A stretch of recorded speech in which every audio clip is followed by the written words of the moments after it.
사람의 인격은 말과 행동을 통해서 드러나게 됩니다. 어떤 태도로 상대방에게 말과 행동을 하느냐에 따라서 인격과 품위를 나타낼 수 있는 중요한 요소라고 할 수가 있습니다. 품위 있는 행동과 태도는 다른 사람과의 만남을 굉장히 의미 있게 하는 주중한 요소라고 할 수가 있습니다. 교회도 마찬가지입니다. 교회도 품위가 있어야 됩니다. 사람들을 만났을 때에도 첫인상이 중요하듯이 교회도 첫인상이 중요합니다. 교회의 첫인상이 공간이라고 하는 그런 요소도 나타날 수가 있지만, 교회의 인상은 예배드림 또한 교회를 구성하는 사람들의 태도를 통하여서 교회의 품격을 높일 수 있습니다. 바울이 개척한 교회는 바울이 있었을 때는 별 문제가 나타나지 않습니다. 그러나 바울이 떠나고 난 뒤에 많은 문제점들이 드러나게 되었습니다. 초대교회에 일어났던 이런 여러 가지 문제점들은 오늘날 우리 시대의 교회에서도 그대로 드러나게 됩니다. 그런 교회를 향하여서 바울은 편지를 통해서 이 문제를 어떻게 바라보고 어떤 태도로 해결해야 되는지에 대한 분명한 기준점을 제시해주고 있습니다. 특별히 우리가 오늘 읽었던 이 고린도 교회는 문제가 굉장히 많았던 문제입니다.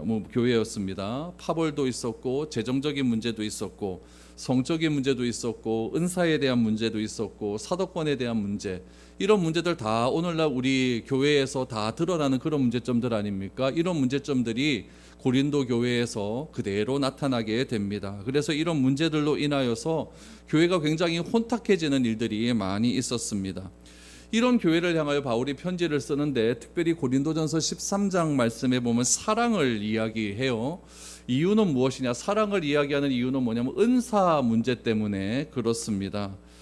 바울은 성령께서 선물로 주신 은사가 있는데, 이 은사라고 하는 것을 사랑에 기초하지 않고 행해진다면 오히려 은사는 교회에 해를 끼칠 수 있다라고 단호하게 이야기합니다. 여러분, 하나님께서 은사를 왜 주실까요? 은사라고 하는 것이 은혜로 주신 선물이라고 하는 뜻이거든요. 이 은사를 주시는 이유는 무엇이냐면 은혜로 주셨기 때문에 이 은혜로 주신 이 선물은 교회에 덕을 끼쳐야 되는 겁니다. 근데 이 은사로 인하여서 나에게 이득이 된다면 다시 생각해 보셔야 됩니다. 그래서 이 은사의 문제는 굉장히 중요한 문제죠. 그래서 바울은 고린도전서 13장에서 사랑이라고 하는 은사의 문제를 이야기하고, 믿음, 소망, 사랑 중에 그 중에 제일은 사랑이다 라고 이야기를 하면서 14장에 가서는 이 은사에 나타난 여러 가지 장점과 단점에 대해서 이야기를 하고 있습니다. 그러니까 철저하게 은사는 어떻게 되어야 되느냐? 사랑의 동기에서 출발을 해야 되고, 은사는 철저하게 절제될 수 있어야 된다라는 것을 이야기하죠. 여러분, 성령의 9가지 열매 중에서도 마지막 열매가 뭡니까? 절제예요. 절제는 뭐냐면은 할 수 있지만 안 하는 것이 절제라는 것이죠. 그래서 은사의 문제도 이 절제의 문제와 굉장히 연관이 되어 있다라는 것을 알 수가 있습니다. 이런 배경 가운데 바울이 오늘 은사의 문제를 언급하고 있는데, 이 은사의 문제를 언급함에 있어서 어느 때에 이 은사의 문제를 언급하고 있냐면은 초대교회 때 드렸던 예배 시간에 관련된 문제를 오늘 이야기하고 있는 거예요. 오늘 우리가 읽었던 14장 26절 이하의 말씀을 보시면 초대교회 때 예배가 어떤 형식으로 드려졌는지를 알 수가 있습니다. 먼저 26절 말씀에 보면 초대교회 때는 이렇게 예배를 드렸다라고 말하죠. 그런즉 형제들아 어찌할까? 너희가 모일 때에 각각 찬송시도 있으며 가르치는 말씀도 있으며 계시도 있으며 방언도 있으며 통역함도 있나니 모든 것을 덕을 세우기 위하여 하라라고 이야기를 하죠. 교회를 구성하는 기초는 무엇으로 기초하냐면은 예수를 그리스도로 믿어 하나님의 자녀가 된 사람을 기초로 교회가 구성이 됩니다. 그들이 한 공간에 모여 하나님을 예배하죠. 이때 중요한 것은 무엇이냐면은 예배를 구성하는 이 구성원들의 어떤 지위와 위치와 신분에서 다른 신분에서 만났다고 할지라도 이들 모두는 하나님 안에서 한 형제자매다라는 것을 분명히 기억을 해야 된다는 것이죠. 우리 교회 여러분 대통령이 왔다고 할지라도 대통령도 하나님 안에서 한 형제가 될 것 아닙니까? 그러니까 그 중요한 사회적인 직분이 중요한 것이 아니라 교회 안에 들어오면 하나님 안에서 뭐다? 한 형제요 자매다라고 하는 인식이 더 중요하다라는 것을 바울은 분명하게 이야기하죠. 그러나 중요한 건 무엇이냐면 다양한 사람이 모였기 때문에 뭐가 다를 수 있냐면 생각이 다르고 가치관이 다를 수 있습니다. 교회는요, 하나님을 내 아버지로 모신 사람들, 아버지로 고백하며 예수를 그리스도로 믿으며 성령님께서 내 안에 있는 사람들을 확실하게 믿는 사람들이 모인 모임이 바로 교회입니다. 삼위일체 하나님을 믿는 사람들의 모임이 교회라는 이야기죠. 그들이 모여서 오늘 26절에 보니까 뭘 한다고 해요? 찬송의 시도 있다라고 이야기하죠. 우리도 찬송 부릅니까? 안 불러요? 부르죠. 찬송의 시도 있습니다. 또 무엇이 더 있다고 이야기해요? 가르치는 말씀도 있다. 이건 뭐예요? 설교겠죠? 설교도 있어요. 그 안에는 또 뭐도 있다고 이야기하냐면 계시도 있고 방언도 있고 예언도 있다라는 이야기예요. 이런 모든 것들이 초대교회 예배의 형식에 다 들어가 있었다는 이야기죠. 그럼 이러한 형식들이 가지는 목적은 무엇이냐? 교회에 덕을 끼치기 위함이다라는 이야기죠. 그러니까 찬송을 부르는 것도 하나님의 말씀을 가르치는 것도 또 예언을 하고 방언을 하는 것도 다 무엇 때문이다? 교회에 덕을 끼쳐야 된다라는 이야기죠. 반대로 생각해 볼까요? 이런 것들이 교회에 덕을 끼치지 않는다면 어떨까요? 이건 잘못되었다라는 이야기죠. 지금 바울이 이런 얘기를 하는 이유는 무엇일까요? 고린도 교회 예배 안에 덕을 끼치지 않는 문제들이 생겨나고 있다라는 것을 이야기하는 거죠. 여러분, 내가 은사를 행해요. 나에게 주어진 은사가 있겠죠. 은사를 행하는데 그 은사가 교회에 덕을 끼치는 것이 아니면 누구에게 이익을 주는 것일까요? 나에게 이익을 주는 것이겠죠. 나에게 이익을 주시는 것이라고 한다면, 나를 드러내기 위한 그런 것으로 나타내기 위함이라면 여러분, 그 은사는요, 성령이 주신 은사가 아니라 다른 영에 의한 은사일 수 있습니다. 왜냐하면요, 교회뿐만 아니라 다른 종교에서도 이런 은사적인 문제들, 신비적인 이야기들은요 굉장히 많이 드러날 수 있습니다. 제가 어릴 때 제 사는 동네에 무당들이 많이 있었거든요. 근데 제가 무당하는 걸 이래 봐요. 이래 보면요, 야, 그 사람들 신기해요. 막 자기들이 막 꽹과리 부르고 막 징치고 이가다가 확 넘어가지 않습니까? 그러면서 신비한 일들을 막 행하는 것을 제 눈으로 어릴 때 봤어요. 그런 거 이게 보니까 이야, 정말 대단하다 막 이런 일이 있는데, 그런 것들이 교회에서도 있어요. 교회에서도 막 부흥회 할 때 보면 이런 일들이 막 일어나 푹푹 쓰러지고 막 이래요. 그러니까 여러분, 이런 신비적인 일들이 교회에서만 일어나는 것들이 아니라 다른 어떤 민속적인 종교들, 다른 종교에서도 충분히 일어날 수 있다라는 이야기죠. 그렇다면 여러분, 이렇게 일어나는 종교적인 신비적인 현상들이 있을 수는 있어요. 있을 수는 있지만은 이런 것들을 분별하기 위해서는 무엇이 필요하면 정확한 기준이 필요하다라는 것입니다. 이런 말을 하는 이유는 무엇이냐면, 바울이 개척했던 고린도 교회에 예배를 드려요. 예배를 드리는데 이 문사 문제 때문에 예배 시가 자꾸 혼란해지기 시작한다는 이야기죠. 그럼 바울은 이 신비적인 현상을 어떻게 사용해야 될지를 구체적인 지침을 내려주는 거예요. 구체적인 지침을 내려주어서 이 교회 속에서 이런 은사적인 문제들을 어떻게 활용하는 것이 교회에 덕을 끼치기 위한 행동인가, 이것을 우리가 한번 생각해 볼 수 있는 그런 시간이 되었으면 좋겠습니다. 우리 26절에 보니까 우리 교회 예배 시간에 나타나는 여러 가지 예배의 종류 중에서 찬송시도 있고 가르치는 것도 있어요. 이건 다 아는 거지만 이런 방언도 있다고 이야기합니다. 이 방언의 문제를 어떻게 예배 시간에 이야기해야 되는가? 첫 번째로 방언은요, 제한적으로 사용해야 됩니다. 꼭 기억하세요. 방언은 어떻게? 제한적으로 사용해야 된다. 제한된다라는 이야기예요. 우리 27절, 28절을 보시죠. 만일 누가 방언으로 말하거든, 이거는 언제 얘기한다는 얘기예요? 예배 시간에 얘기한다는 거예요. 만일 누가 방언으로 말하거든 두 사람이나 많아야 세 사람이 차례를 따라 하고 한 사람이 통역할 것이요, 만일 통역하는 자가 없으면 교회에서는 잠잠하고 자기와 하나님께 말할 것이요 라고 얘기했어요. 방언할 수 있습니까? 없습니까? 있어요. 방언할 수 있어요. 그러나 이런 방언할 수 있는 사람이 많이 있다 할지라도 예배 시간에는 몇 명? 두세 사람이면 족하다라고 이야기를 합니다. 그러나 조건이 하나 붙어요. 방언을 하면 여러분, 나는 방언을 하면은 뭐 알아듣는 수 있는 사람도 있고 못 알아듣는 사람도 있겠지만 다른 사람은 못 알아듣거든요. 그러니까 방언을 할 때는 꼭 뭐 어떤 사람이 필요하다? 통역하는 사람이 필요하다라고 이야기를 합니다. 특별히 여러분 어떻게 해야 되느냐? 차례대로 해라, 질서 있게 해라라는 이야기예요. 그런데 만약에 예배 시간에 방언이 터졌어요. 방언이 터졌는데 옆에 통역하는 사람이 없다라고 하면 하라 그럽니까? 말라 그럽니까? 하지 말라고 합니다. 하지 말라고. 왜요? 공예배이기 때문에 그래요. 공적 예배이기 때문에 그래요. 이렇게 방언을 하는데 통역하는 사람 없이 내가 방언을 해야겠다라고 하면 어디서 하라고 해요? 집에 가서 해라. 집에 가서 해라. 하나님과 당신, 하나님과 나, 이 둘 사이에서 하면 된다라고 이야기를 하는 겁니다. 그럼 공예배 시간에 여러분 방언을 하는 사람들이 있었어요. 이 고린도 교회에서 공예배 시간에 방언을 하는 사람이 있으니까 이런 얘기하는 것 아닙니까? 왜 할까요? 나는 한다 이거예요. 나는 한다. 너는 못하지? 나는 한다라는 거예요. 은사가 뭐냐면 공짜로 주신 거거든요. 은혜로 주신 선물 아닙니까? 은혜로 주신 선물이기 때문에 내가 뭐 잘해서 받은 것 아무것도 없습니다. 그냥 주신 거기 때문에 내가 드러날 수 있는 것 상황은 아무것도 없습니다. 그런데 방언 기도하시는 분은 가끔 가다 보면 나는 한다라고 하는 우월의식이 있는 것 수도 있다는 이야기예요. 그러니까 방언 기도 한다 안 한다 이거는 자랑할 필요가 없다는 이야기예요. 누구에게서만? 하나님 앞에서만 하면 된다라는 이야기죠. 예배 때 은사가 나타날 수 있어요, 없어요? 있어요. 우리 막 통성기도 할 때 방언 나타날 수가 있습니다.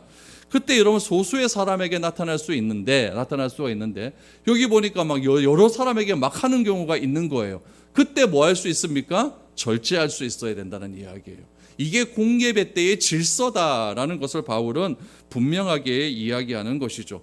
여러분 공예배 때 막 찬 기도를 하다가 방언이 나타났어요. 그럼 절제하고 어디 가서 하면 됩니까? 집에 가서 하시면 됩니다. 집에 가서 혼자 있는 데서 독방에 들어가서 골방에 들어가서 하나님 앞에서 그렇게 하시면 되는 것이지 꼭 사람 앞에 예배 드리는데 공적인 예배 드리는데 다른 사람 방해하면서 그렇게 방언 기도를 할 필요는 없다라는 이야기죠. 여러분 그런 자리에서는 무엇이 훨씬 더 유익하냐면은 사랑으로 몇 마디 해주는 게 훨씬 더 유익합니다. 훨씬 더 유익하다는 거예요. 그래서 알아듣지 못하는 방언은 절제해라라는 것이죠. 막 내가 방언하는데 무슨 말인지 몰라요. 막 몰라버리면은 옆에 사람이 자기도 기도하는데 방해가 받는 것은 너무나 당연한 일이죠. 그래서 바울은 이런 기준은 방언을 무시하는 행위가 절대 아닙니다. 바울은 무엇을 강조하냐면 질서를 강조하는 거예요. 공예배 시간에 철저하게 질서 있는 것이 중요하다라는 것을 이야기하면서 초대교회 때 방언하는 사람들이 예배 시간에 있다는 거예요. 오늘날도 있을 수 있어요. 그러나 그런 것들은 조금 절제하는 것이 좋지 않겠느냐 이렇게 이야기하고 있는 겁니다. 두 번째는 예언의 문제입니다. 여러분 예배 시간에 예언의 문제가 터졌어요. 그 예언의 문제는요 제한적인 사용과 양보입니다. 제한적인 사용과 양보예요. 29절 30절을 보십시오. 예언하는 자는 둘이나 셋이나 말하고 다른 이들은 분별할 것이요 만일 곁에 앉아 있는 다른 이에게 계시가 있으면 먼저 하던 자는 잠잠할지어다라고 이야기해요. 여러분 여기서 예언이라고 하는 말이 중요한데 여러분 예언은 하나님의 구원에 관한 성경의 말씀을 풀어주는 것이 예언입니다. 예언이에요.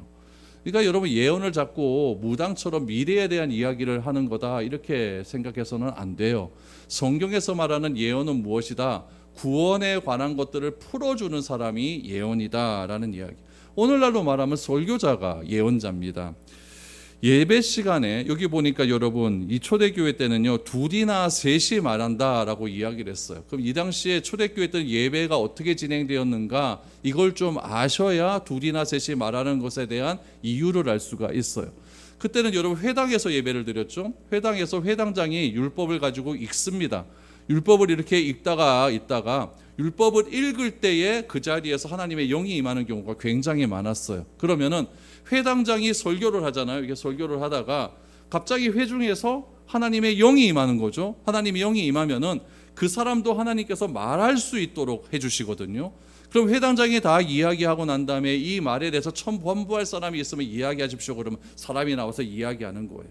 또 나와서 이야기하는 거죠. 그런데 두 번째 사람이 나와서 이야기를 하는데 갑자기 또 다른 사람에게 예언의 영이 임한 거예요. 그러면 이 사람이 예언을 하고 있는데, 말을 하고 있는데 갑자기 아니다라고 자기가 튀어나와서 그렇게 하지 말라는 이야기죠. 맞아, 내가 예언을 하고 있는데, 하나님 말씀 풀어서 설명하고 있는데 청중에서 누가 임한 것이 보여요. 알게 돼요. 그러면은 내가 말하는 것을 조금 절제하라는 이야기예요. 절제하고 그 사람에게 넘겨주라라고 하는 이야기죠. 그것이 여러분 29절의 말씀이에요. 그러면은 여러분 이 말을 막 해요. 막 하면은 듣는 사람들이 해야 할 역할은 뭐라고 이야기합니까? 다른 이들은 뭐 해라? 분별해라 라는. 왜 분별이 필요할까요? 이 사람이 하는 말이 진짜인지 가짜인지 모르기 때문에 그렇습니다. 그러니까 여러분 설교라고 다 하나님의 영대로 하는 설교는 아니지 않습니까? 이상한 사람들 설교하는 거 들어봤어요? 못 들어봤어요? 천지 막 CBS 뭐 이런 데 보면 막 이상한 설교 많이 들어요. 이런 거 보면은 이게 잘못됐다라는 것을 알아야 돼요. 근데 잘못된 설교가 뻔히 나오는데도 아멘 아멘 하면 이거 곤란하다는 이야기예요. 그래서 설교자가 설교를 하는데 이게 잘못됐다는 것은 누가 분별해 줘야 됩니까? 여러분들이 분별해 줘야 된다는 거예요. 제 말이 아니라 성경의 말씀입니다. 다른 이들은 뭐 할 것이요? 분별하라라고 이야기를 하는 것이죠. 그러니까 오늘날에는 누구 혼자 다 합니까? 목사 혼자 다 해요. 저 혼자 막 얘기해요. 저 혼자 1시간 동안 막 오만 얘기 다 합니다. 다 이야기해요. 그러면 이 당시에 초대교회 방식으로 이런 식으로 설교하는 예배드리는 교회가 있을까요? 없을까요? 있어요. 이런 교회들을 뭐라고 이야기하냐면 최초로 시작한 교회 퀘이커 교도라고 합니다. 퀘이커라고 교도를 얘기하는데 17세기에 영국에서 조지 폭스라고 하는 사람에 의해서 시작이 되었어요. 이런 예배의 형태는 어떠냐? 평화를 굉장히 강조합니다. 그래서 전쟁 싫어해요. 군짐 찍다 이게 뭐 하죠?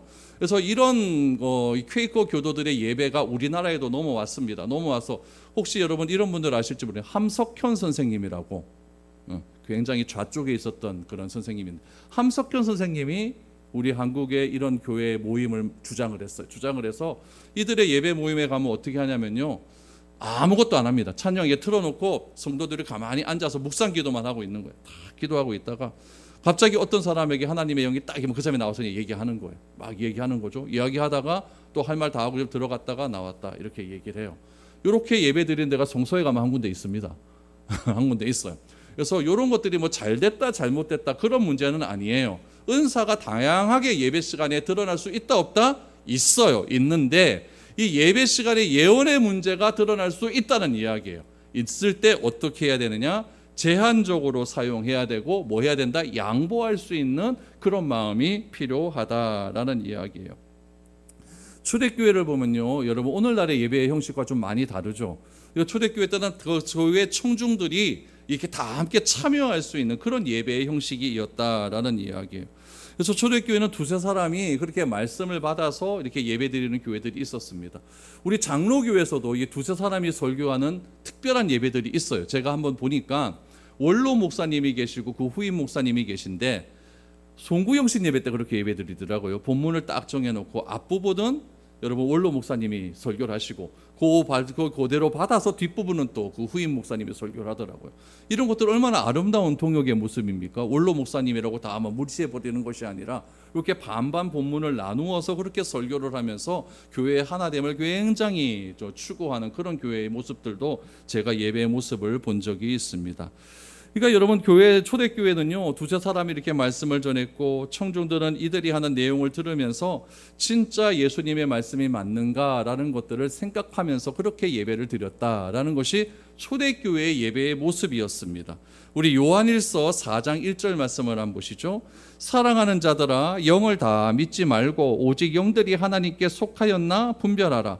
많은 거짓 선지자가 세상에 나왔음이라 라고 이야기하죠. 그러니까 영을 다 믿지 말라라고 이야기를 합니다. 이 영들이 누구에게 속했는가? 하나님께 속했는가? 뭐 해야 돼요? 우리가 할 일은 분별해야 된다라는 이야기죠. 그러니까 말씀의 분별에 대한 책임은 우리들에게 있다라는 것을 분명히 기억하셔야 된다는 이야기죠. 이 메시지가 성경적인 메시지가 맞는지 안 맞는지 분별할 수 있는 능력이 있어야 된다라는 거예요. 그럼 진짜와 가짜 어떻게 분별할 수 있을까요? 여러분 그 명품 가방 이렇게 보시면 진짜인지 가짜인지를 어떻게 합니까? 비 올 때 익하면 가짜고 뭐 익하면 진짜라면서요. 근데 너무 진짜 같으면 가짜입니다. 가짜는요 진짜 같이 만들어요. 그래서 너무 진짜 같으면은 한번 좀 생각해 봐야 된다라는 것을 알 수가 있는 것이죠. 그러니까 여러분, 가짜는요 진짜처럼 보이기 위하여서 더 화려하게 만듭니다.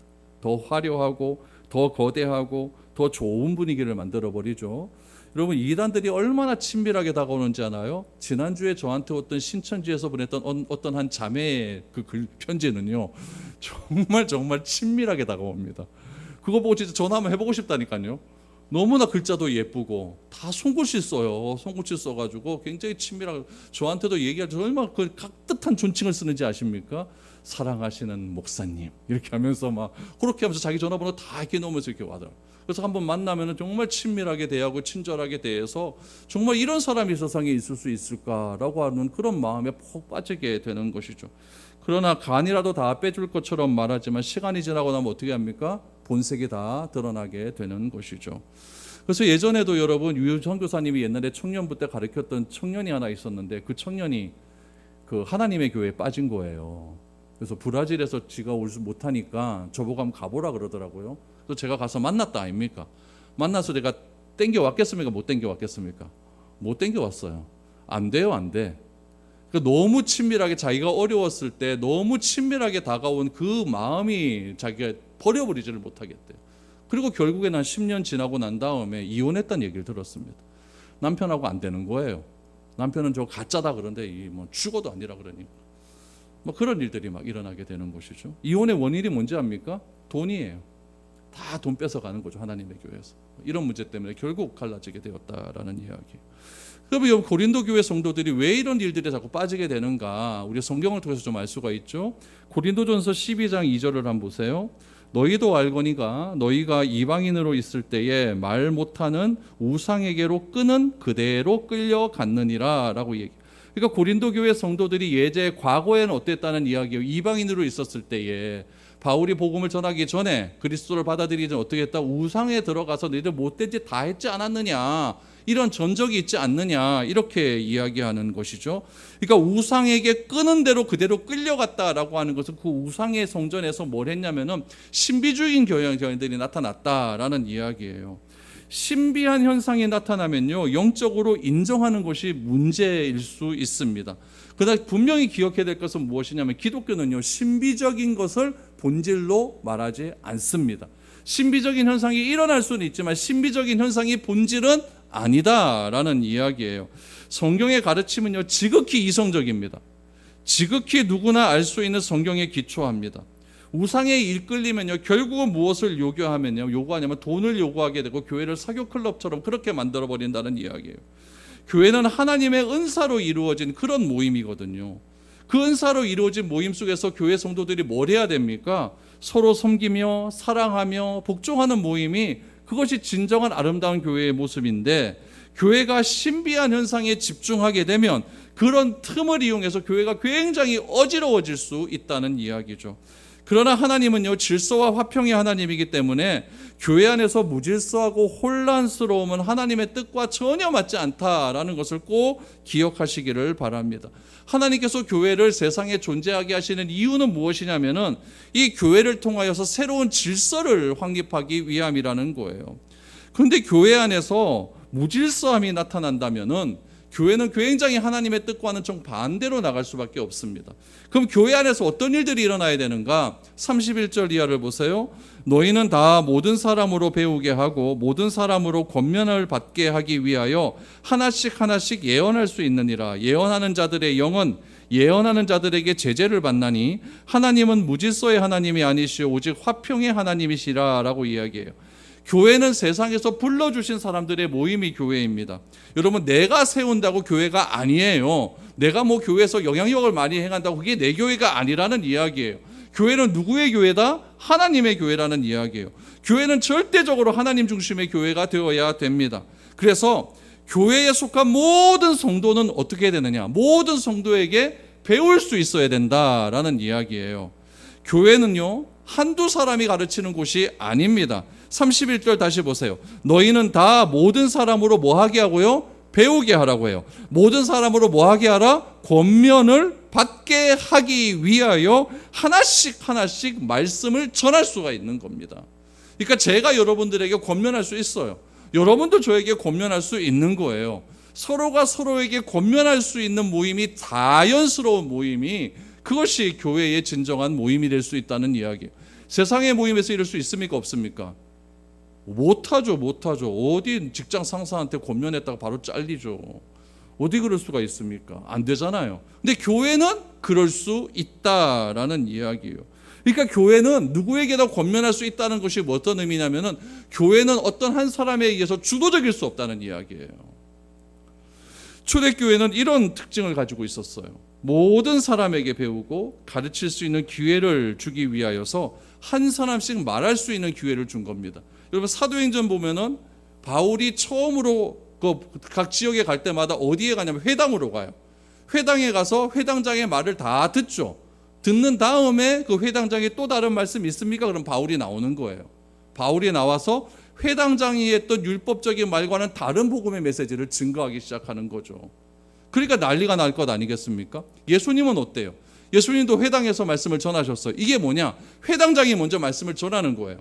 전하고 난 다음에 예수님께서 나오셔서 말씀을 전했는데, 그 회당장이 말한 그 말씀의 메시지가 나를 향한 메시지다, 이렇게 해버리니까 신성 모독이니마니 이런 얘기가 나올 수가 있는 것이죠.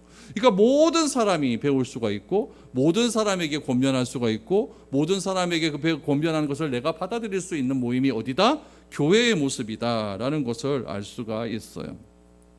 이런 예를 어디서 알 수가 있냐면, 사도행전에 보면은 아굴라와 브리스길라라고 하는 그런 예에서 알 수가 있어요. 아굴라와 브리스길라가 여러분 로마에 있다가 로마 황제가 여러분 유대인들 다 추방령을 내리지 않습니까? 그래서 고린도로 오게 되었어요. 고린도로 딱 오게 되었더니 고린도에 설교 잘하는 목사님이 한 분 계셨어요. 그분이 누구냐면 아볼로라고 하는 목사님이셨어요. 교회 가서 회당에 가서 설교를 딱 듣는데 이 아굴라와 브리스길라가 설교를 너무너무 잘한다는 그런 느낌을 받았어요. 근데 딱 가만히 듣고 보니까 뭐가 하나 부족한 것 같아요. 뭐가 부족하냐면 이 아볼로 목사님이 성령에 대해서 잘 모르시는 것 같아요. 그래서 이 아굴라와 브리스길라가 두 부부가 같이 기도하기 시작합니다. 하나님, 저 아볼로 목사님에게 이야기를 해줘야 되는데 어떻게 이야기하면 좋을까요? 간절히 기도를 하는 거예요. 기도를 하고 난 다음에 아볼로를 자기 집으로 초대를 하죠. 초대를 하고 난 다음에 식사를 잘 대접하고 정말 조심스럽게 이야기를 했어요. 그랬더니 아볼로가 아굴라와 브리스길라의 권면을 받아들입니까? 안 받아들입니까? 받아들여요. 이게 교회예요. 이게 교회. 그러니까 여러분들도 저한테 권면할 수 있어요. 생각할 필요 없습니다. 오셔가지고 기도해 보시고 기도하시고 그렇게 다 이제 오시면은 그렇습니까? 제가 잘못한 것 같습니다. 이렇게 말할 수가 있는 것이죠. 그래서 여러분, 교회가 정말 품위 있고 더 나은 공동체가 되기 위해서는 여러분 이런 권면을 받아들이고 모두 다 성령의 마음으로 하나 될 수 있는데 최선을 다해야 된다는 이야기예요. 이럴 수 있는 이유가 어디에 있느냐? 하나님의 성품이 그러하기 때문에 그렇다라는 이야기죠. 오늘 본문에 계속 말씀하는 것은 하나님은 화평의 하나님이다, 하나님은 질서의 하나님이다라는 거예요. 교회의 질서가 무질서해지는 이유는 무엇일까요? 교회의 주인은 하나님인데, 하나님은 질서의 하나님인데, 무질서한 세상의 가치가 들어오면 교회는 무질서해집니다. 무질서가 교회를 지배하게 되면은 교회는 어지러워질 수 있는 거예요. 그러나 하나님은 화평의 하나님이시기 때문에 교회 안에서 갈등과 다툼이 있을 때에 상대방에 대한 예의 바른 태도와 질서를 굉장히 중요하게 여기고 있다는 이야기예요. 그래서 바울은 교회에 대한 질서를 이야기하고 있는 거예요. 근데 갑자기 교회에 대한 질서를 이야기하다가 34절 35절에 보면은 갑자기 여성에 대한 이야기가 갑자기 팍 튀어나와요. 이게 굉장히 좀 맞지 않는 이야기인데 한번 보죠. 34절, 여자는 교회에서 잠잠하라. 그들에게는 말하는 것을 허락함이 없나니 율법에 이른 것 같이 오직 복종할 것이요 만일 무엇을 배우려거든 집에서 자기 남편에게 물을지니 여자가 교회에서 말하는 것은 부끄러운 것이라 라고 얘기해요. 여러분, 이 말씀은요 고린도전서 14장의 말씀의 문맥과 하나도 안 맞습니다. 일치하지가 않아요. 그래서 학자들은 어떻게 이야기하냐면, 학자들이 이야기하냐면 이 구절은 요 34절 35절은 바울이 쓴 게 아니다, 후대의 필사자들이 끼워 넣었다라고 말하는 사람도 있어요. 그래서 고린도전서는 바울이 쓴 책이 아니다라고 말하는 사람들이 있습니다. 그러나 일단 성경에 들어왔기 때문에 이런 말씀들이 왜 들어왔는지에 대한 이유는 우리가 살펴봐야 됩니다. 먼저 여러분 고린도전서 11장 말씀에 보면은 바울은 어떻게 여성에 대한 그 생각이 어땠냐면 여성들이 기도하고 예언한 것에 대해서는 전혀 부담감이 없습니다. 성경 한번 보죠. 고린도전서 11장 5절입니다.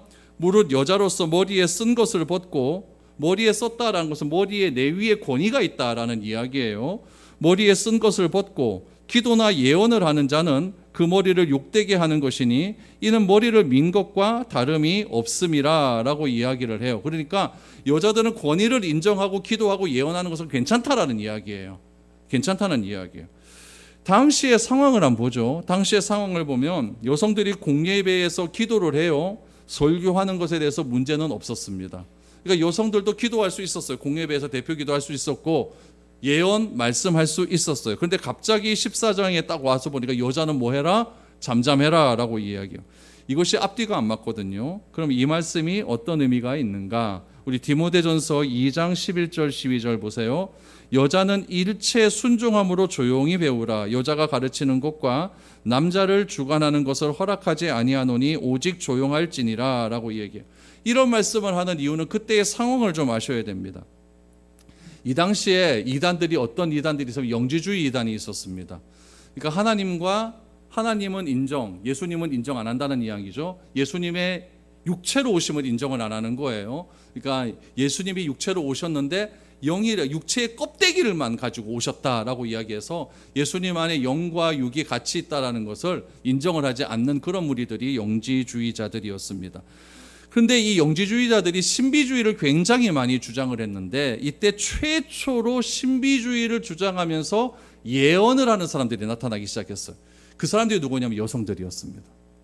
제가 초대교회를 공부할 때에 이 여성들의 이름까지 나와요. 프리스길라와 막시밀라라는 여성이에요. 프리스길라, 막시밀라. 이 사람들이 어디에서 나타난 사람이에요? 터키 지방에서 나타난 사람들이었어요. 터키 지방에서 나타나서 뭐라고 얘기하면 새 예루살렘이 터키의 페푸자라고 하는 곳에서 임하게 될 것이다 라고 예언을 하는 거예요. 페푸자라고 하는 곳에서. 그래서 거기로 사람들을 막 끌어모았어요. 사람들이 막 몰리기 시작합니다. 이때 여선지자가 뭐라고 이야기를 하냐면요, 막시밀라라고 하는 여선지자가요, 나는 말씀이고 나는 성령이고 나는 권능이다, 이런 메시지를 전해버렸어요.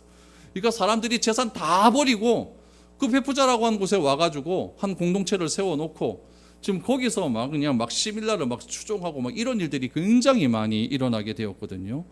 이런 일들을 중심으로 해서 여성들에게 특별히 이런 일들이 많이 일어났다라는 이야기예요.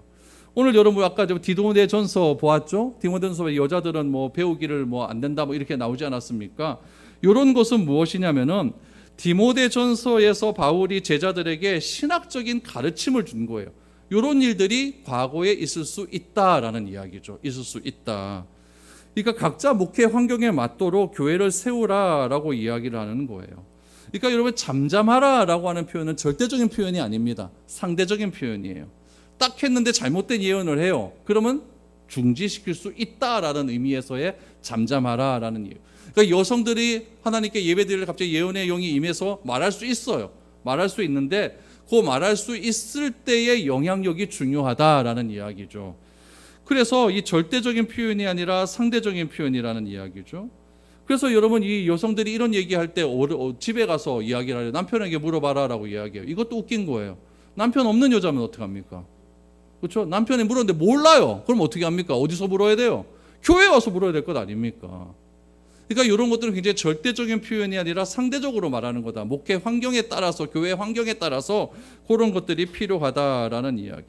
오늘날 교회는 어떻습니까? 이 구절을 근거로 우리 교단과 몇몇 교단은요, 여성들이 설교하는 것을 금지시켜버리죠. 금지시켜버리고 안수도 안 주고 막 이래요.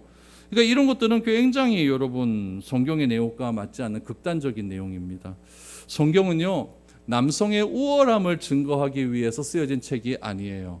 우리나라에 최초로 복음이 들어왔었을 때에 여러분 그 복음은 누구를 해방시켰냐면 여성들을 해방시켰어요. 여성들의 사회 참여를 해방시켜줬고 여성들을 여러분 신식 교육을 받게 했고, 여러분 어저께 광복절이었는데 신식 교육을 받는 사람 중에서 여러분 유관순 열사 이런 사람들이 다 이화여대 출신이에요. 이화 고등학교 출신이죠. 이런 사람들이 다 신식 교육을 받고 그렇게 다 운동에 참여했던 그런 분들 아닙니까? 그러니까 초대교회 예배는 어떠했느냐? 운동력이 있었어요. 이게 정적이지 않았어요. 가만히 이렇게 말만 듣는 이런 게 아니에요. 운동력이 있었고, 오늘날 예배처럼 목사 혼자 예배하는 그런 예배가 아니라 각자에게 주어진 은사를 서로 나누고 경험하며 그 은사를 교회가 어떻게 활용하는 것이 진짜 하나님께 덕이 되는 그런 예배일까를 고민하는 그런 교회였다라는 이야기예요. 그래서 여러분 36절 이하를 보시면 하나님의 말씀이 너희로부터 난 것이냐 또는 너희에게만 임한 것이냐 아니라는 이야기죠. 만일 누구든지 자기를 선지자나 혹은 신령한 자로 생각하거든 내가 너희에게 편지하는 이 글이 주의 명령인 줄 알라.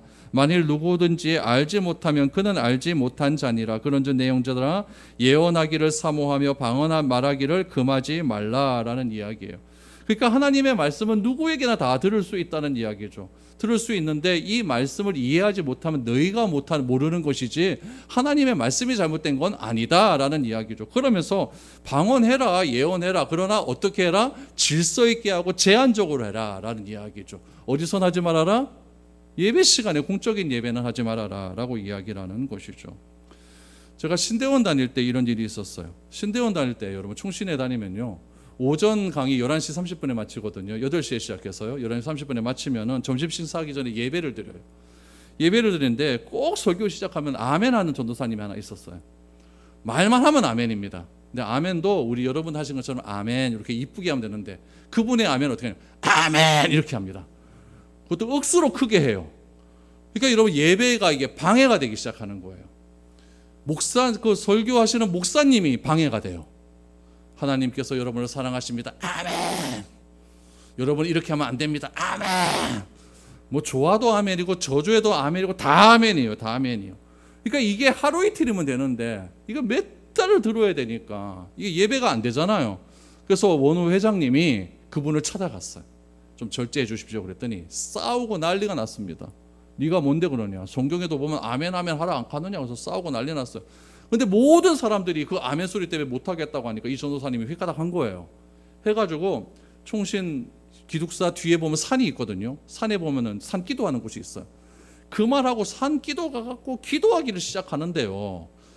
아멘 이런 그 기도 뭐 아멘 하니까 기도도 어떻게 하겠습니까? 그렇게 기도하는 거예요. 기숙사에서 그 소리가 다 들려요. 근데 뭐라고 기도하느냐? 왜 아멘 못하게 하느냐? 하나님 이게 잘못되냐? 막 이렇게 기도를 해요. 우리 동기였습니다. 96회. 그리고 1학기 지나고 2학기 때 등록을 안 했어요.